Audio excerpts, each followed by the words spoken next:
స్పష్టత లేకుండా అంధత్వంతో అనుకరించకండి. సచిన్ టెండూల్కర్ యొక్క క్రికెట్ ని ఆయన బ్యాటింగ్ ని అభిమానించడం తప్పని నేను అన్నాను. సచిన్ టెండూల్కర్ వెనకాతల జీవితాన్ని కూడా మీరు పరిశీలించండి.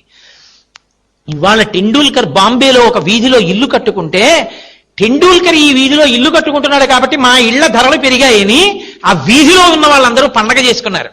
టెండూల్కర్ ఆ వీధిలో ఉన్న అందరిళ్ల వాళ్ళకి ఉత్తరాలు రాసి పంపించాడు. నేను ఇల్లు కట్టుకుంటున్నప్పుడు ఫౌండేషన్ వేసేటప్పుడు రాళ్లని పేల్చవలసి వస్తే అప్పుడప్పుడు చిన్న చిన్ని బాంబులు పెట్టవలసి వస్తోంది. రాత్రింబవళ్ళు పనిచేయడంలో చప్పుళ్లు జరుగుతున్నాయి, ట్రక్స్ వెడుతున్నాయి, ట్రక్స్ వస్తున్నాయి. దీనివల్ల ఆ వీధిలో ఉన్న మీ అందరికీ ఇబ్బంది కలుగుతోంది. కానీ ఈ వీధి అంతా ఒక కుటుంబం అయితే రేపొద్దున్న అమ్మ కడుపులోంచి ఒక పిల్లవాడు బయటికొచ్చి ఆ కుటుంబంలో కొడుకో కూతురో అనిపించుకోవడం కోసమని వాడు అమ్మ కడుపులోకి ప్రవేశించినప్పుడు 9 నెలలు అమ్మ ఎన్నో వికారాల్ని కష్టాల్ని భరిస్తే తప్ప ఆ కుటుంబంలోకి ఆ తల్లి కడుపులోంచి ఒక బిడ్డడు రాలేనట్టు, మీ అందరూ కష్టాల్ని తల్లిలా ఓరిస్తే తప్ప మీ కుటుంబంలోకి సభ్యుడిగా నేను అక్కడ ఇల్లు కట్టుకోలేను. మీకు కలుగుతున్న కష్టానికి నన్ను క్షమించవలసినది అని సంతకం పెట్టి ఉత్తరాలు పంపాడు. ఆయన సోషల్ రెస్పాన్సిబిలిటీని మీరు అలవాటు చేసుకోండి. ఇవాళ పనికి మాలినటువంటి వాళ్ళు 2-3 మ్యాచ్లు ఆడినటువంటి వాళ్ళు 4వ రోజున విమానాశ్రయాల్లోనూ పార్కుల్లోనూ మ్యూజియంస్ లోనూ కనపడకూడనటువంటి రీతిలో, సమాజానికి ఆదర్శము కాని రీతిలో ఫోటోల్లో కనపడుతుంటారు. సచిన్ టెండూల్కర్ ఇవాళ ప్రపంచ ప్రఖ్యాతమైన ఆకర్షణ ఉన్న వ్యక్తి. మాట్లాడడం ఏదైనా మాట్లాడచ్చు. ఆయన క్రికెట్లో అధపతాళానికి పడిపోయిన రోజులున్నాయి. పేపర్లో అతని మీద పెద్ద పెద్ద ఆర్టికల్స్ రాసేసిన రోజులున్నాయి. అతను నేల మీద పడిపోలేదు. నేను అదే మీతో అన్నది. ప్రతి వాడికి ఉత్థాన పతనాలు ఉంటాయి. ఏ బ్యాట్ నన్ను వృద్ధిలోకి తెచ్చిందో ఆ బ్యాట్తో నేను జవాబు చెప్తానని చెప్పాడు. కఠోర క్రమశిక్షణ. 24 గంటల్లో 24 గంటలు ఏసీలో ఉండగలడు, ఏసీ కారులో వెళ్ళగలడు. కానీ మండుకెండలో ఒక రోజు ఉదయం 9 నుంచి 6 గంటల వరకు 35 సంవత్సరాలు దాటిపోయిన వ్యక్తి 178 రన్స్ కొట్టి గ్రీజ్ మధ్యలో రన్నర్ సాయం లేకుండా పరిగెత్తగలుగుతున్నాడంటే, ఫీల్డింగ్ చేయగలుగుతున్నాడంటే అతని ఏసీని ఎంత పక్కన పెట్టి ఎంత పరిశ్రమ చేస్తున్నాడో, ఒక టార్గెట్ రీచ్ అవ్వడానికి అతను ఎంత కఠోర పరిశ్రమ చేస్తుండి ఉంటాడో మీరు ఆలోచించండి. కించిత్తు జీవితంలో పైకొస్తే ఇంకా తమ పుట్టిన దగ్గర నుంచి అలాగే పుట్టి పెరిగినట్టుగా అతుక్కుపోతారు ఆ భోగాలకి. ఎంత సింపుల్ లివింగ్ అతని వెనకాతల లేకపోతే అతను తట్టుకుని ఎండలో నిలబడగలుగుతున్నాడు. ఒక్కొక్క రోజున అంతంత పెద్ద పెద్ద రికార్డ్స్ చేస్తాడు.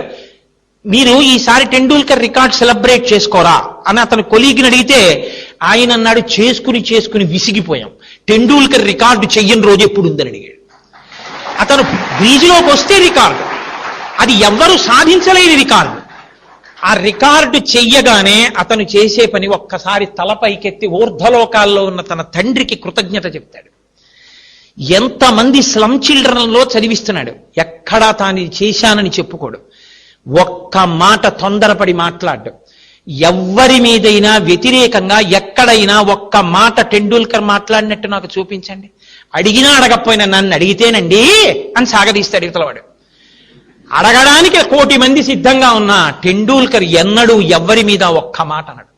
తన తోటి వాళ్లతో, తనతో ఆడిన వాళ్ళు ఎంపైర్లు అయిపోయారు, తనతో ఆడిన వాళ్ళు కామెంటేటర్స్ అయిపోయారు, తనతో ఆడిన వాళ్ళ తలలు పండిపోయాయి. ఆఖరికి ఆశ్చర్యం లేదు, ఆయన భార్య అంజలి చెప్పినట్టు ఓపెనింగ్ లో టెండూల్కర్ బ్యాట్స్మెన్ గాను టెండూల్కర్ కొడుకు రన్నర్ గాను వచ్చి అదే ప్రఖ్యాతితో అతను ఉండిపోయిన ఆశ్చర్యం లేదు. ఎక్కడదా ఖ్యాతి? అతని కఠోర పరిశ్రమ. నేను మీతో మనవి చేసేది అదే. టెండూల్కర్ క్రికెట్ ని చూడడం కాదు, టెండూల్కర్ ఆ స్థాయికి ఎదగడం వెనక ఏదుందో మీరు చూడండి. ఆయన ఏం చెప్పుకున్నాడో తెలుసా అండి దానికి సమాధానం?